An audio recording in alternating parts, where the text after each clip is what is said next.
Let's discuss chronic inflammation. It is a prolonged response of body to persistent injurious stimuli characterized by infiltration with mononuclear cell, lymphocyte, macrophages, and plasma cell, tissue destruction that is induced by inflammatory cells, and repair that is new vessel proliferation and fibrosis. Cell involved are lymphocyte, macrophages, and plasma cell, and causes is either unresolved acute inflammation or chronic inflammation without acute phase. In such cases, injurious agents are of low toxicity in comparison to that lead to acute inflammation. Chronic inflammation may arise by persistent infection by microbe, for example, tubercle bacilli causing TB, Treponema pallidum causing syphilis, or some fungi. Prolonged exposure to toxic agent, for example, inhaled silica causing silicosis, and elevated plasma lipid causing atherosclerosis. It can also be due to immune-mediated inflammatory disease, hypersensitivity diseases, for example, autoimmune disease like rheumatoid arthritis, inflammatory bowel disease, and psoriasis. Immune response against common environmental substances or cause of allergic diseases such as bronchial asthma.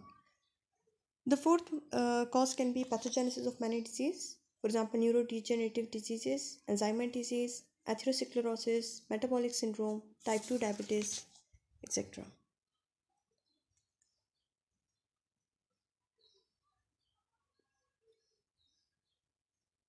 Okay. These are the types of chronic inflammation. Before discussing this, you must have an idea that two major pathways are involved in chronic inflammation that can be classical or alternative.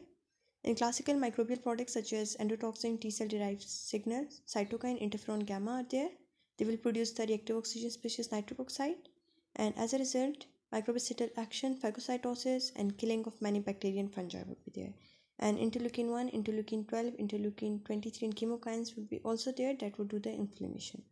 In alternative pathway, it is induced by cytokines other than interferon gamma, such as interleukin 4 and interleukin 13, produced by T lymphocytes and other cells, including mast cell and eosinophil, that lead to growth factor, tissue growth factor beta, and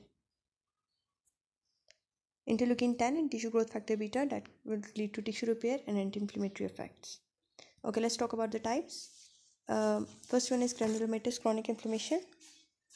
It is characterized by formation of epithelioid cell granuloma. Epithelioid cell are activated macrophages resembling epithelioid cell on microscopic examination. They secrete the lysozyme and decrease the phagocytic activity.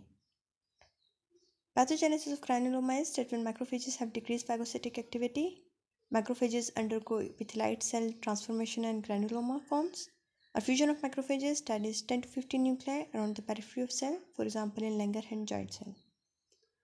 Granuloma is defined as a microscopic aggregation of epithelioid cell surrounded by collar of lymphocyte and plasma cell. Older granuloma develop an enclosing rim of fibroblasts, joint cell in periphery, sometime in center. Joint cell is having greater than one nucleus. It can be Langerhans type or foreign body type.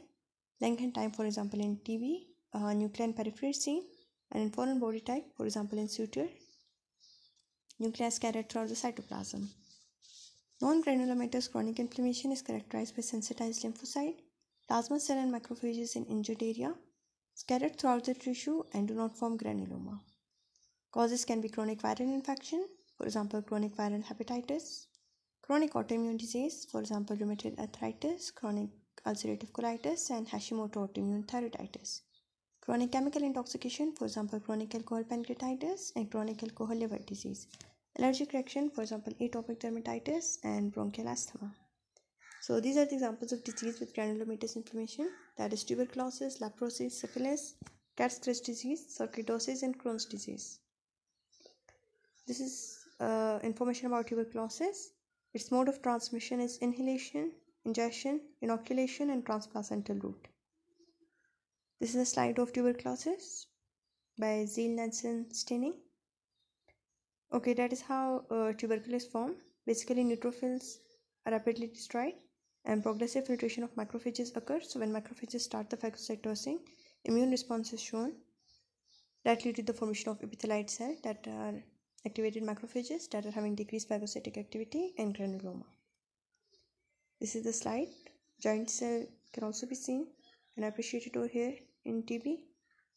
This is another slide, beautifully showing the tuberculous granuloma. It can be primary tubercle or secondary tubercle. So these are the few examples of secondary tubercle. The first one is fibrocasis tuberculosis, tuberculous gaseous pneumonia, and miliary tuberculosis. Okay, this is a slide of syphilis. You can see the central coagulative necrosis, plasma cell and lymphocytes. This is leprosy example. These all are the examples of the granuloma, that is the granulomatous chronic inflammation. This is sarcoidosis and this is Crohn's disease.